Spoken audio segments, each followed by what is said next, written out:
moms wanted to come and participate, and we bring our kids to whatever it is we're doing. And so what happened was their kids became the youth group, and the moms became first women by the fire.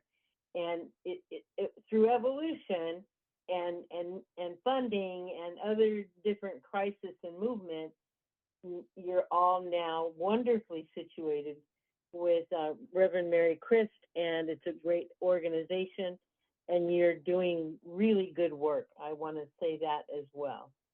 So, Rachel, do we have any other people that have come on? Let me check here. And hi, Laura. I had gone to one of the groups and I had met her there, so it's great seeing you. Yes, thanks. Oh, very nice seeing you. We have another person here, James Taylor. Go ahead, James, and introduce yourself. Yes, hi. I work with Donna Fernandez with the Alliance for Indigenous Mass Circles, and I knew that she was going to be speaking, so I asked if I could drop in. Excellent. Welcome, James. Thank you for joining in. Thank you. We run a math camp in northwestern New Mexico in Farmington at Navajo Prep. Oh, I'm familiar with Farmington. Yes. Okay. Rachel, we good? Do I go on? Yeah, we're good. All righty. Okay, we're still waiting for nope, because we got Lars, so we got everybody. All right, all in. And our next point on the agenda would be me talking about our projects and services. And I'll start out with the Navigating Adulthood project, which we were lucky enough to be awarded the bid by the LA County Department of Mental Health. And we are nearing the end of that project. We have one more session. So please alert 16 to 25-year-old Native youth who are enrolled and or self-identified. We are reaching out to everyone, Indigenous, Native, enrolled, self-identified, 16 to 25. Our last and final session will be a work group B at Arcadia County Park on Saturday, May 9th from 8:30 to 4:30. So if you need any other information, please feel free to drop me an email and I will send it to you particularly. The youth do receive a generous stipend at the end of their sessions, and we just had a wonderful session in Santa Clarita this past Saturday. It was extremely touching, meaningful. I'll share with you a piece of information that a lot of people heard for the first time on Saturday. If all of you will think of the Los Angeles County seal. And the Los Angeles County seal has a picture, a woman who stands in the middle, and it kind of separates it into four different parts. The woman who is standing in the middle of the seal from top to bottom is Toi Perina. Toi Perina was she was probably the first and only female revolutionary here in California who was absolutely fighting against the mission's enslavement of Native people in the building of the missions. And the question is Tongva, Kich Tongva, but definitely Toi Perina was Tongva, and from here in California, and someone that we would have good reason to hold up and admire. And how many of you knew that that was her on our LA County seal? There you have it. And next, I want to talk about the new edition of the Red Pages. The new edition of the Red Pages should be going live on our website within the next 4 days. I hope I hope it won't be as long as 7, but it might. So between 4 and 7, don't quote me. We have been working on it for quite a while, and UAII, United American Indian Development, had also stepped up and asked us if we wanted to collaborate with them with the Red Pages, because we were already building our own Urban Native Resource Guide, and we agreed, and we are definitely looking forward to see how it will be uplifting to the community, as well as to our community members and people that we know and people that we don't know, but we want to, because they all provide either a cultural, skilled, or otherwise skilled service necessary in our Native community here in Southern California. Please go online, check out our application for the Red Pages in the event that you consider yourself a person who is doing Native work, whether it's creative, it's art, whatever it is that you do that enhances our culture. Please allow yourself to be included in our Red Pages. And it will be the equivalent of what was once the Yellow Pages throughout the nation, but of course it will be collectively with our community in mind in Southern California, but beyond, because we can still do business out of state with people who are interested in uplifting and engaging and do beautiful work. The ICWA task force, AICC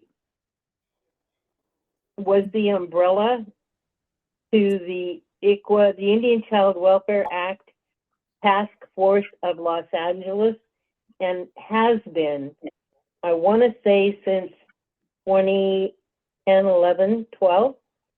And what the ICWA Task Force does is we accept calls and try to assist parents who are having difficulty, basic difficulties with children, and or particularly in the county of Los Angeles, with the systems that are prohibiting them or challenging their right to be honored under the mandate of ICWA.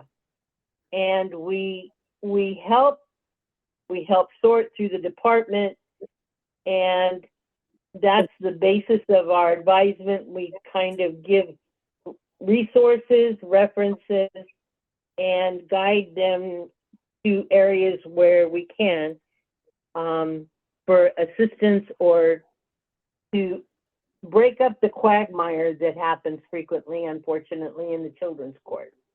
If you have any family members or issues, please feel free to reach out.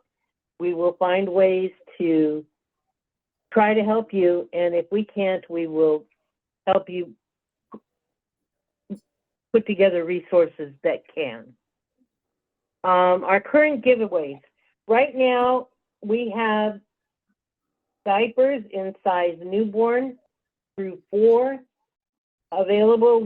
We also have wipes, and we have a limited amount of PPE. If you feel you need any, please email me for pickup here in Monrovia, and I will set you up with an appointment, and we'll get you taken care of. Okay, that's it for projects and services.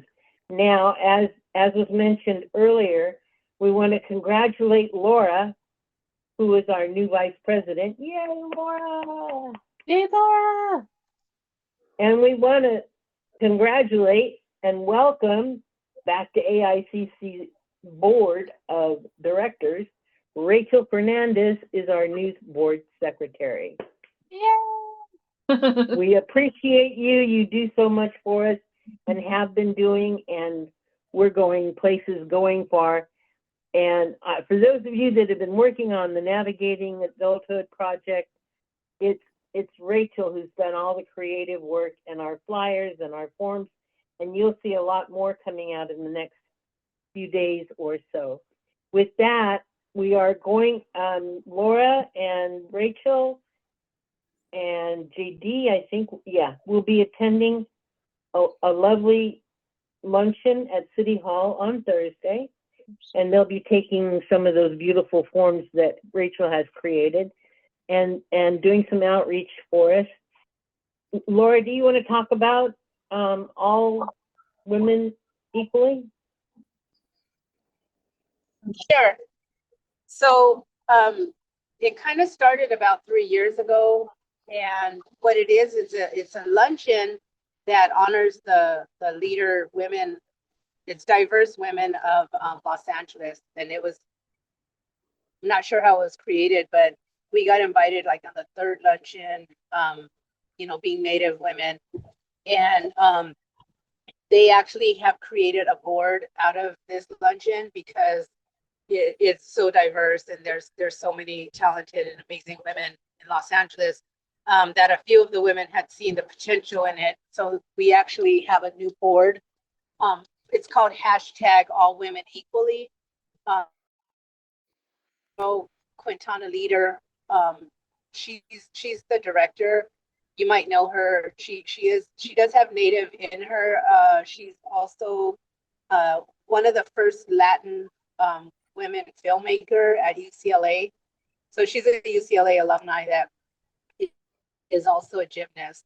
But she asked me to be on the board to represent the Native women of Los Angeles. And if you know me, I'll try to push other people into that position before I take it, and nobody else willing. So we have a luncheon twice a year. It's in April and in October. In October, we recognize Indigenous Peoples Month. So look forward, if anybody's interested in this Thursday in attending, the focus is going to be on Asian American and African American. But in October, they also represent the women veterans. So if you know any veterans, and then there will be you know, speakers throughout different topics. But if anybody's available on Thursday, just you know, let me know or send an email to Roberta, and we can make sure that you get the directions and invitation. Because this is our first launched luncheon with the actual board. Thank you. And what was Yeah, Laura, thank you. the link again, Laura? The name is called #AllWomenEqually. Oh, okay. #all1. Okay, thank you. Okay, you're welcome. All righty, we're running into Donna's time, and I want to just real quickly make one announcement. This is very important. Everybody listen up.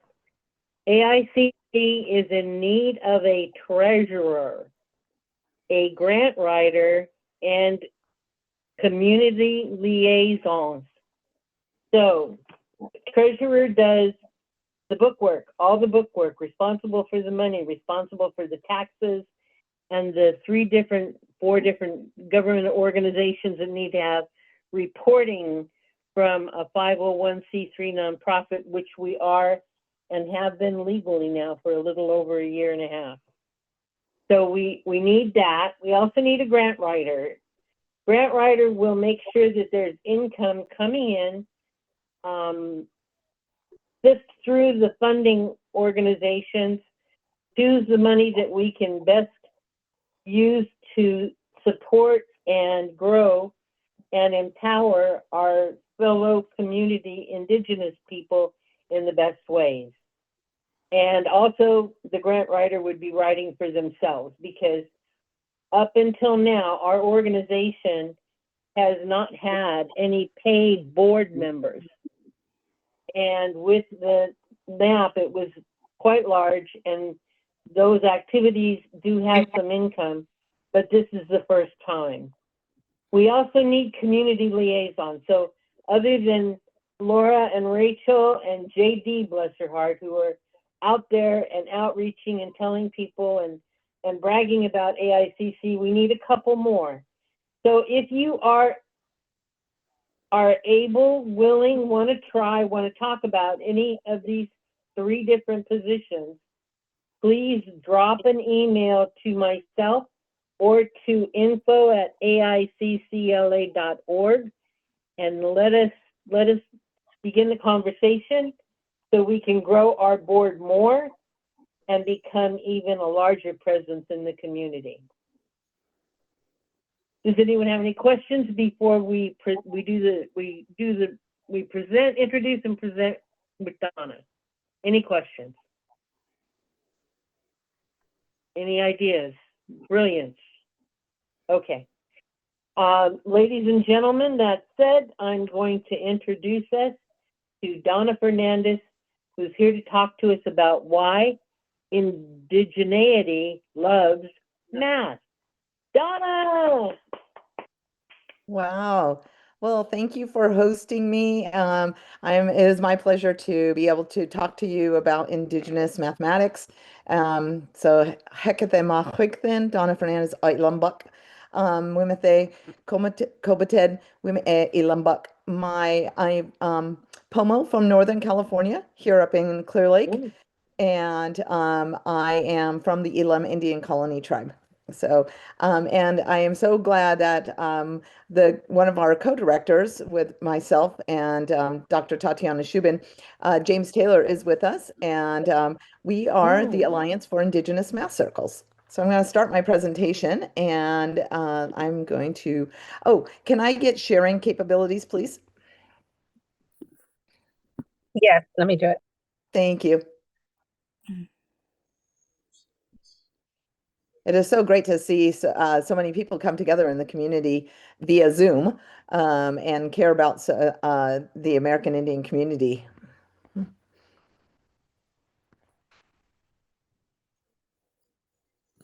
And nope. Oh, right, there we go. Okay. Okay, as I said, that we are the Alliance for Indigenous Math Circles, and one of our big mission in our organization is to ensure that our Indigenous students have visibility and identity and the love of math throughout the classroom and beyond. And so, as I've introduced myself, I have a master's of education. I'm a former national board certified teacher. I currently teach at Lower Lake High School. I've been a secondary mathematics teacher for the last 20 years. Um, and I do come from Elam Indian Colony, which is a Pomo tribe up here in Lake County, California. I'm a UC Davis alumni. I majored in math and Native American studies. And what you see right here in front of you is my grandmother, Priscilla Smith Brown, and my great grandmother, Alina Leone. And I have a very loving, large family. And so I always want to pay honor to my ancestors.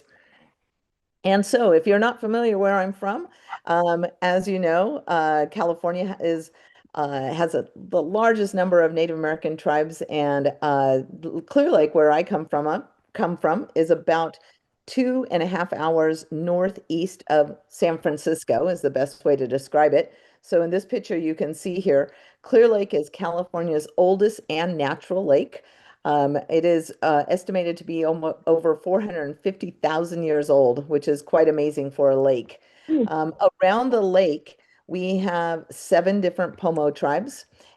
Each of our tribes are small, tribally controlled, are their own independent tribal group tribe itself. We do have different languages around the tribe and share a lot of the same traditions and background. One of the traditions that we have is our shake head dance. So you can see my cousin Bob here showing off our shake head dance. Our reservation is very lucky to have what we call waterfront property. And this would be a great picture. This is a picture of our reservation here and looking out towards Mount Konocti there. And then this picture over here is my grandma. So after I graduated from college, I was able to move back home and be with my grandma. So I want to tell you a little bit about who we are. Like I said, we are the Alliance for Indigenous Math Circles, and one of our mission is to really create mathematical opportunities for Indigenous students to build that community among math teachers of Indigenous students, also while respecting the Indigenous culture. We really have our vision is to increase the number of students that see, of our Indigenous students that seek STEM careers. This is one of our students in our math camp, and I just love the enthusiasm that she has with mathematics. And you can see we've got some really cool math problem in the back behind her. And so, speaking of math camps, one of our activities that we do at AIMC is to host an annual summer math camp, and we host two of them now. One is held in New Mexico. Since 2017, we've been able to host math camps for Indigenous youth in the grades 7th through 12th grade. This is a completely free residential camp for students. It's a week-long camp. We bring in mathematicians throughout the nation and provide mathematical sessions using math circle type problems. And we also bring in cultural presenters to share the culture with the students. And we also have a STEM component to our camp. So this year, our camp will be hosted at Navajo Preparatory School, which I worked at for 10 years when I was living in the Four Corners area or in Farmington. And this camp will be from June 21st through the 27th. Students get to stay in the dorm on campus, so it'll be a residential camp. Admission is free, and we are taking registration right now. There's a QR code that you can find this flyer at, and the registration form. We also have a website at aimathcircles.org where you can also access this form. So we do, the pictures are on there to show, first of all, I need to say it is not a math summer school. It is a math fun camp. We really have problems that you would not typically see in maybe the classroom. We play mathematical games such as SET, which is right there. We bring in cultural presenters, our Indigenous mathematicians who talk to students about their work. And it is really a great summer program. Students come out with definitely more confidence in math and having fun. At the end of our camp, we have a math wrangle, which is like a mathematical debate, and our students show off and explain the solutions and problems they've been working on throughout the week. So it's a lot of fun. And we encourage other tribes to participate in this. So if you know of a youth between 7th and 12th grade and you would like to have them attend our camp, please feel free to reach out to us and talk to us about that. So we also, because it's residential, we can take students that are coming from out of state. And we do have some travel funds available. So if that is an issue or you'd like to speak to us about that, please reach out. Well, one of the areas that reason that we do this is because we want to ensure our Native American students build up an identity, understanding that they are Indigenous mathematicians. And we know that representation matters, where we see the statistic from the Illuminative when it was around, they put this out that 27 states make no mention of Native American peoples in their K through 12 curriculum. And when 87% of those who do make the mention actually are mentioning and talking about Native people from the prior 1900s. And a lot of these are usually history lessons about Native Americans. And there's very little mention about Native Americans currently in STEM or even past the 1900s. So it is our goal and part of our work to ensure that we have visibility and representation within the school system, because then we want to ensure our Native American youth are seen in the classroom and that they feel like they belong in mathematics. And so speaking of belonging in mathematics, These faces represent our Indigenous mathematicians.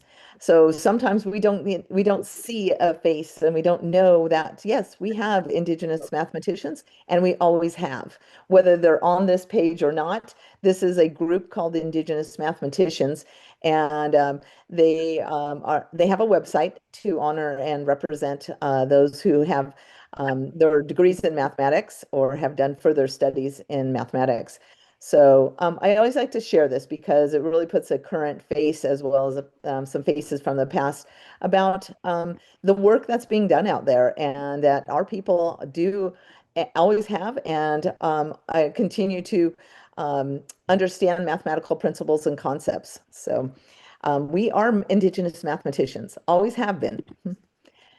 Well, and this knowledge comes from our Indigenous knowledge of understanding how we live in this world with our Mother Earth and the place that we come from. I really love this caption or this poster that I found at Navajo Preparatory School. It shows that Indigenous knowledge is really about understanding and knowing how, in this case, if we look at the corn stalk, has many teachings that can come and that come with it. It's coming from the earth. It has language. It is important for us to teach language. Our Indigenous people knew about arts. Our Indigenous people knew about human sciences, history, mathematics, and natural sciences. And there's an example of a beautiful hogan right there. And the construction of a hogan is all based on mathematics. So it's so important, and I get so much joy in being able to help students see that our Indigenous people did and still continue to follow their traditions and practices that are rooted really a lot in all of what we call the STEM fields. One of the and going back to what I was talking about in terms of representation, we know that when schools don't talk about Indigenous people within the math classrooms, then students sometimes feel that they are not that maybe their ancestors didn't know math, and we continue some old stereotypes, and we want to start making sure that that those stereotypes are not carried forward. In fact, in my classroom, I teach in a public school, and we recently got done talking about Pi Day. And one of the things that came out from one of my students was that what they learned about pi is one of the conceptions they had about pi is that it was invented by some man. And I was like, no, it's not invented by some man. It is a mathematical relationship. And so that really hurt, that you really hear that that's where students believe about mathematics. They believe that this is all invented by some person or some people. And they rarely see the beauty of mathematics and how it actually is a part of our nature, and that it is a relationship, that we see. And so it is important for us to break down some of those systemic barriers.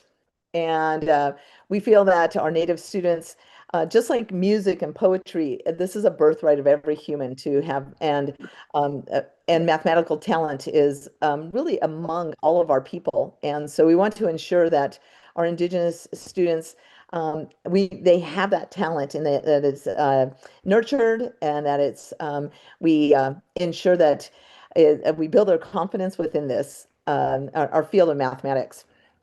And so one of the areas that we have been able to do this work is developing a curriculum. And so with the collaboration with the California Indian Museum and Cultural Center in Santa Rosa, California, we were able to develop 4 lessons that under this project called the Math Interwoven Project.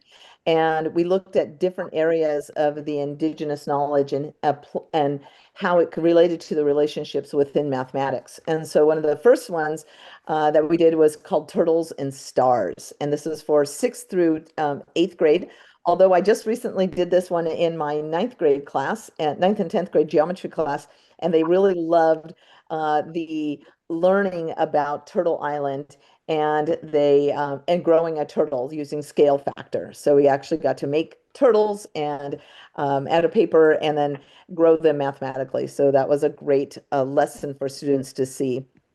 One of the other lessons that we have is the stave game, which is a traditional stick game in our California tribe. And a lot of other tribes have stick games too. And so this one is a great lesson to be able to talk to students about the probability and games of chance and the importance of games in our native culture, how they were used to pass time, how they were used to entertain, how they were used to teach lessons, how they were used to even settle disputes. So being able to show students these games and bring them into the classroom really ensures that we carry on traditions and carry on learning from this and the mathematical knowledge that goes with that. One of the next lessons that we created was a basket math.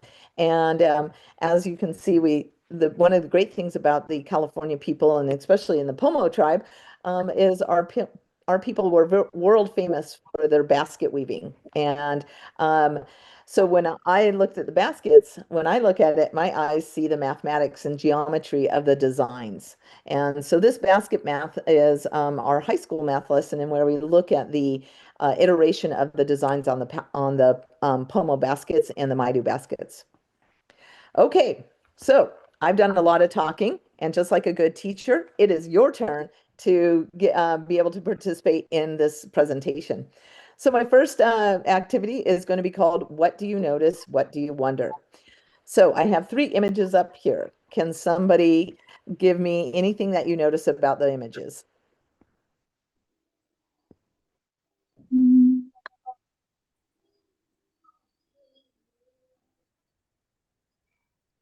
I'd say they have this similar geometry designs. Wonderful.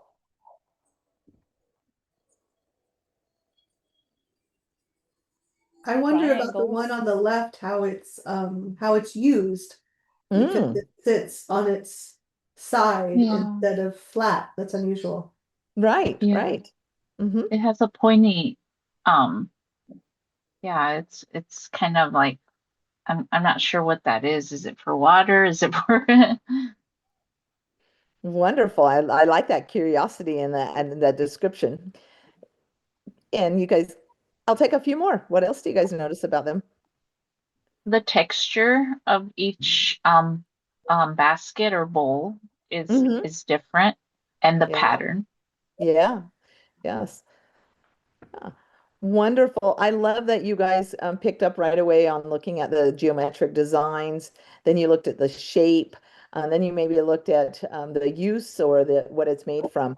And those are all wonderful things. Yes. So I will address the one on the left. That is what we call a more of a burden or storage basket. So I call that the modern backpack or the ancestral backpack.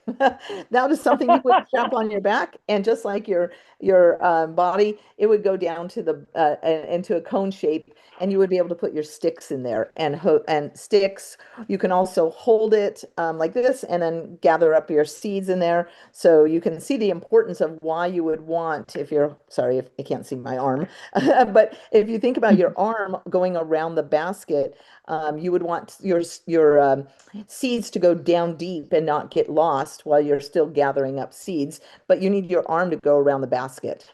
And so then you can put it and then strap it on your back. So, and when I also see this, you guys talked about the geometry in the basket designs, and from what I'm probably going. Does somebody want to tell me maybe what shape they see on these baskets?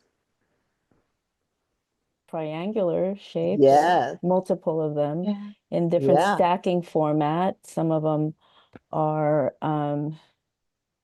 not completely parallel, but diagonal.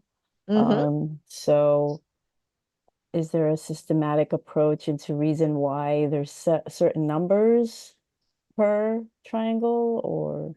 I love that. I love that. A great wonder. No one's asked that before and talking about like the number of them. Yes.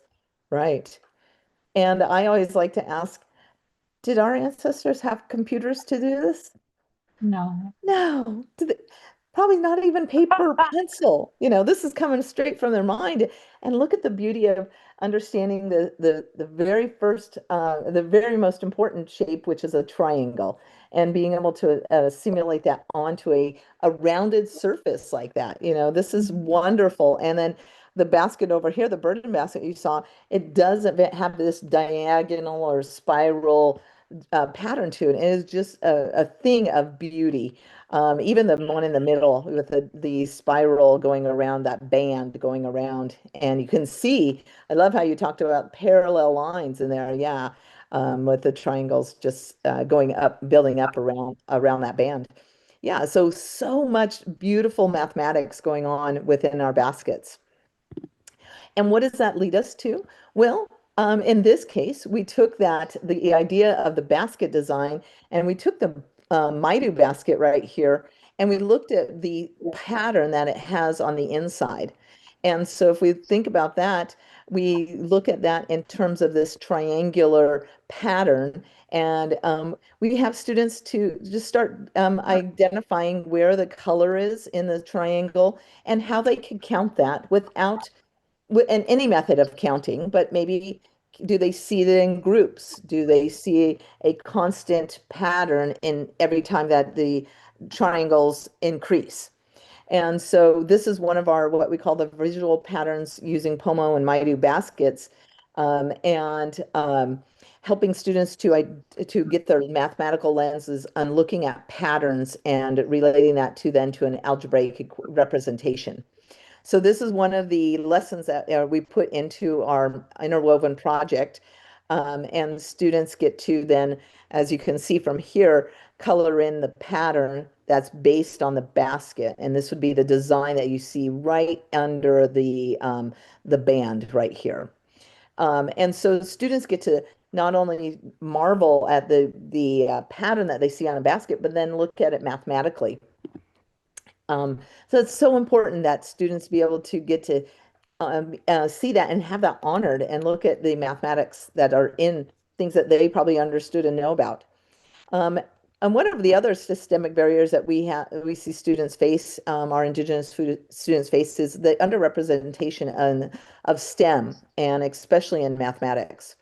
So one of the ways that we want to make sure that students are exposed to STEM is through our math camp. And we really want them to see that being a mathematician is really about having fun, being able to solve problems and being able to think logically, really exercise those mental muscles. And I have a great picture here where students are having a wonderful time trying to get themselves unlocked out of just two strings. So one of the things that we do is we say that we lock our students up or bound them together and ask them to get untied. And so yeah, they have a blast doing that. And so one of our at AIMC, we really address these problems through our Math Circle partners, working with Math Circle demonstrations, our math camps for both teachers and students, and having resources available for the community. And this is so important. One of the areas that I've heard about this idea of teaching culturally is from Running Horse Livingston. And his idea on culturally responsive math was that we really need to understand, first of all, our Native students are auditory learners. They really do learn by engaging with stories. And that's helpful for all students, not just Native students. And being able to talk about the content and discuss it and ask questions, those opening up things with notice and wonder, those are really important for our Native students to be able to talk out ideas. And just really honoring the knowledge that students bring from their family experience, their games, their stories. So those are the kind of things when we talk about teaching culturally, we want to make sure that we have those in our classroom, and teachers feel comfortable being able to address the Indigenous resources that are out there and that they are available. And One resource that is out there is what we have, Indigenous Mathematical Art. It was a project from UCubed, which is Dr. Joe Boiler from Stanford University has this on her website called UCubed. And it looks at the indigenous art and the mathematical connections that it has in art. And so one of the first ones that we worked with and collaborated with her on was this beautiful art piece by Angela Hall. So let's do this again. What do you guys notice? Or what do you see?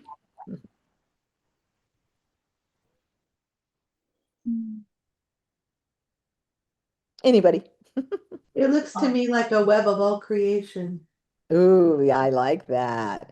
I like how she said web because I can see like a webbing in the background. Yeah. Lots of constellations. Yeah. Looks like we're in the night sky. Mhm. What are those turtles doing?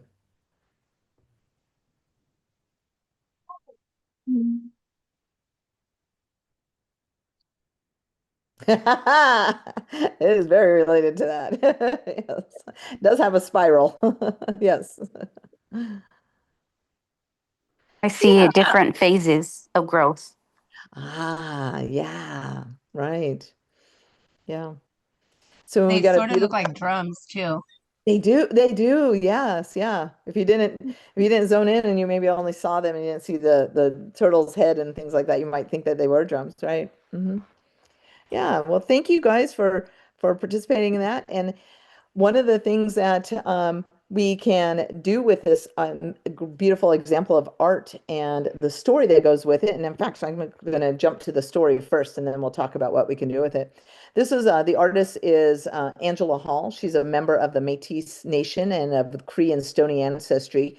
She currently lives in Stony Plain, Alberta, and she shared, "We are star people, lowered from grandmother spider to Earth's school, hence Turtle Island, or North America, is on a cycle of learning and indigenous expression. This painting describes how we come from the stars to weave stories among the earth of spiritual exploration and growth." So yeah, you guys saw that these turtles were growing and they have a pattern going around this. And this we are coming from, so you can hear from that story the indigenous perspective of coming from the stars. So this is a great way to get students to start thinking about growth and mathematics and how do you grow? How do you grow? In Recording this case, stopped. exponentially. Okay, so some of the things that you could talk about in here is, where do you see mathematics in this image? What mathematical questions can we ask about this? And where do you see symmetry? And so being able to tie in art and mathematics allows us to really explore a lot of topics within mathematics, like such as symmetry, transformations. So this is such a great and rich project here. And this was featured in one of the other areas that we at AIMC that we have, which is called our Bluebird Math Circle newsletters. We have over 64 issues that are completely free and available on our website, and they can be implemented within the community or in the classrooms. And so this is the newsletter that we put out. It was issue 58 about the artwork, and it does talk about Recording in progress. it does talk about how to mathematically look at the stars and how to create it and how to grow your turtles. So in this case, it was about the topic of exponential growth.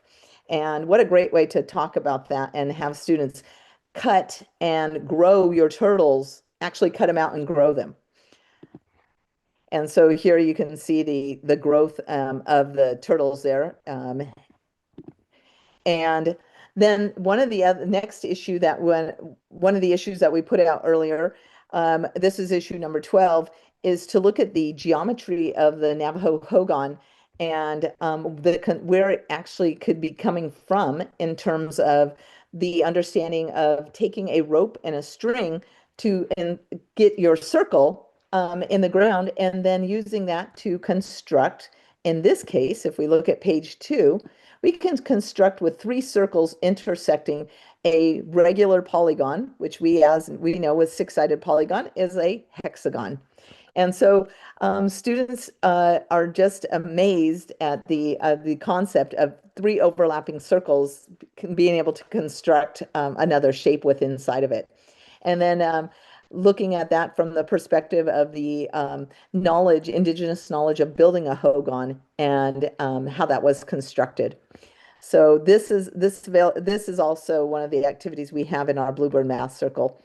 And you can see that students love being able to answer some of these questions, like what can you do an 8-sided one? What kind of circles would you have to intersect there to get that? And then we have some other activities they can do. So our newsletters are available for the community to use, and hopefully maybe one day you guys can do them at this one community meeting like this. And I'd love to come back and be able to do some actual activities with you guys. And a lot of this is just paper, pencil, and maybe some scissors are the biggest things that we can use. So again, those are called our Bluebird Math Circle newsletters, available free on our website.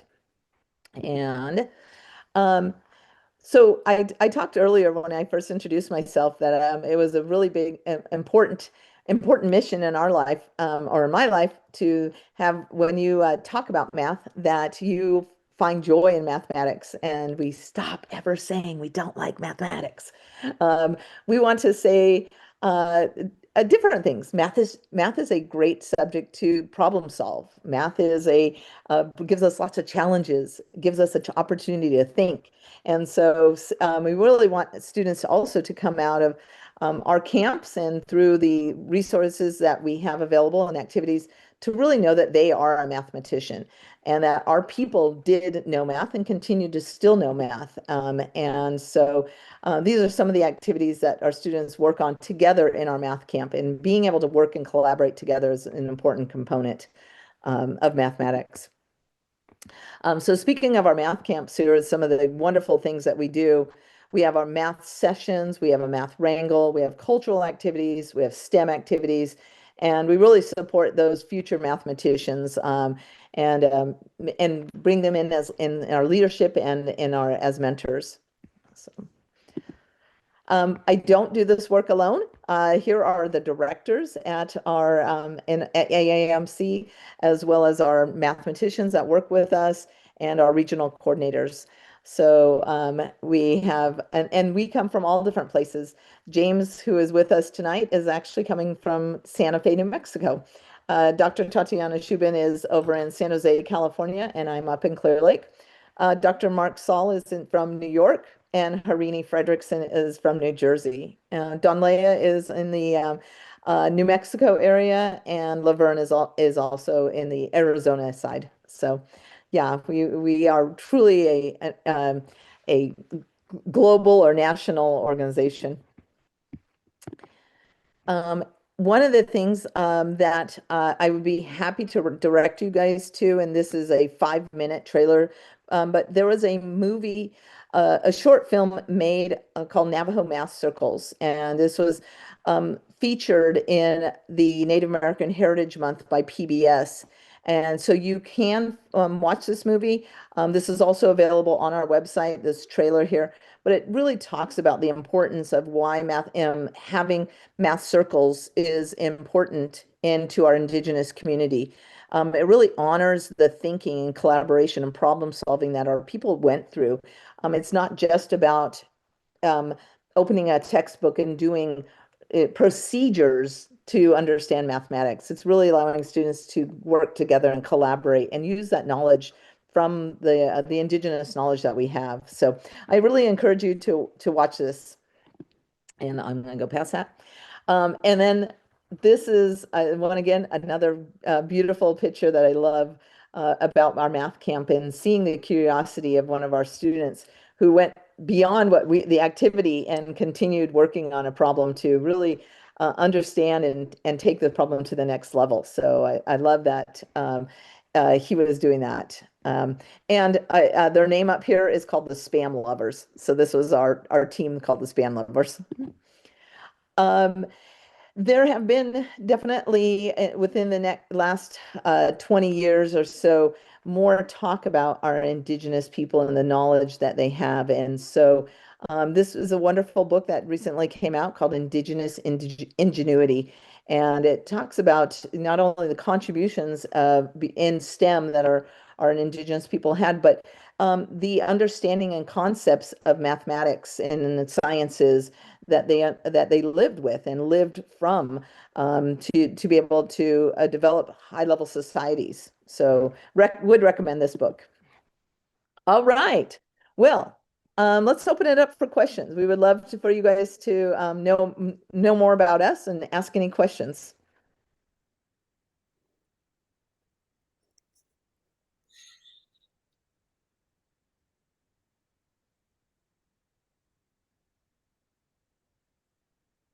When you teaching with learning disabilities is to really a part of engagement and a lot of tactile. So when we open up with stories, it engages a learner to not to reduce some of that anxiety of mathematics, and thinking that you're just going to follow a procedure that sometimes they get lost in. So the idea of collaboration and working together and hearing a story really helps with working with people with disabilities in mathematics or other areas of their life.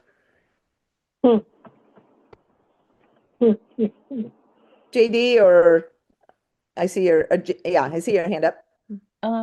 Question. So you said that your organization is here in California.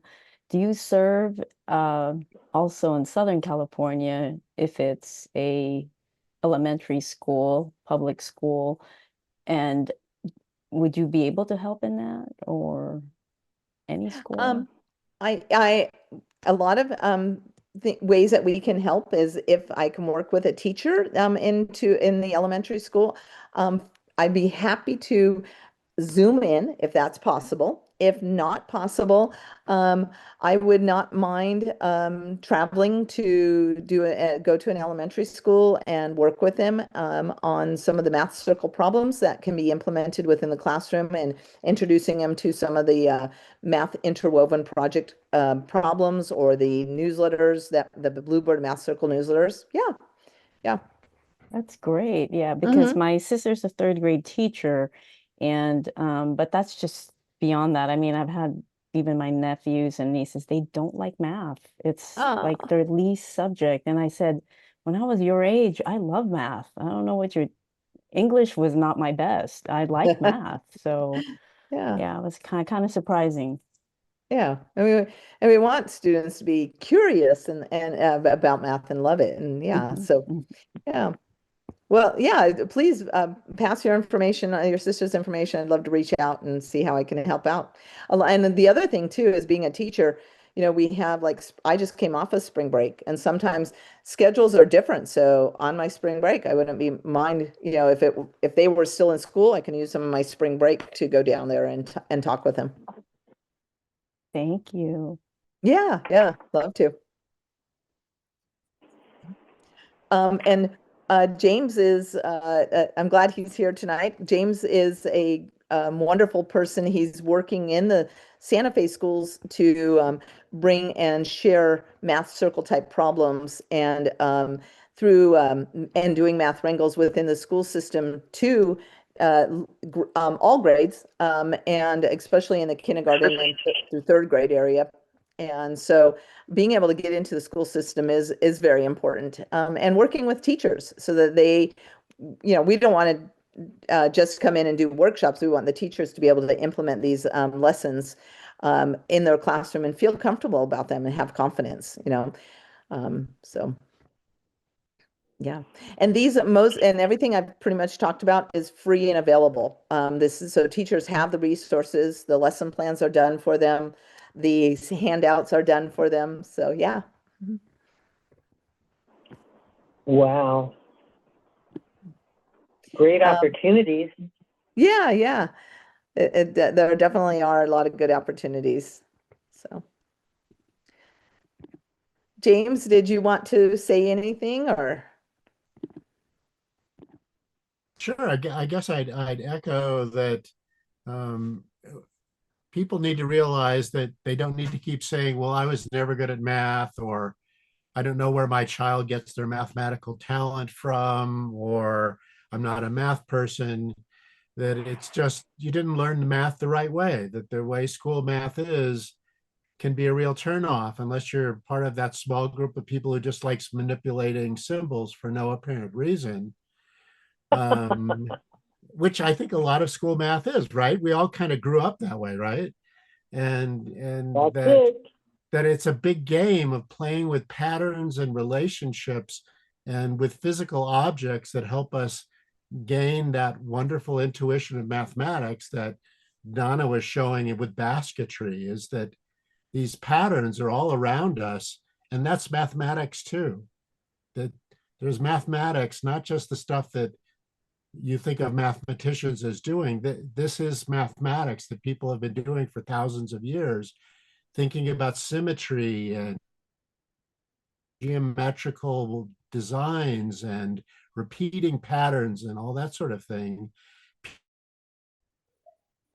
Yeah. And thousands of years.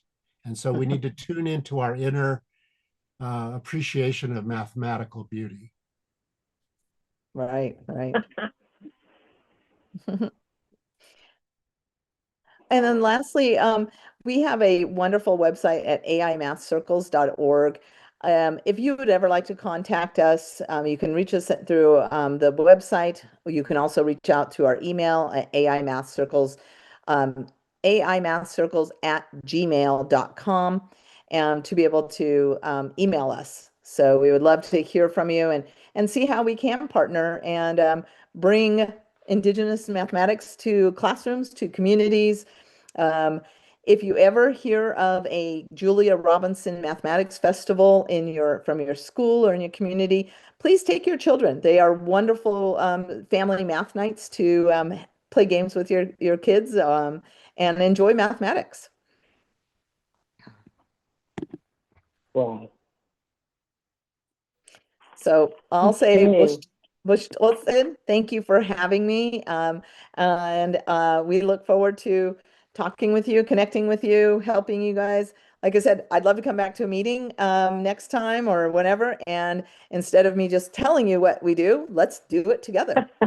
Let's make a Yay, turtle. Donna, wonderful. James, thank you for being with us. Great presentation. Wonderful to know and very encouraging and enlightening. All right. Thank you. Thank you very much. I know that there are a lot of youth who are not afraid of math, but many kind of, I don't know whether it's generational, kind of think they're supposed to be afraid of math and don't jump on it as easily. So yeah, I think that I can, I wrote it down and we'll be in touch. Donna, thank you very much again. And James, thank you very much for attending tonight. A wonderful presentation.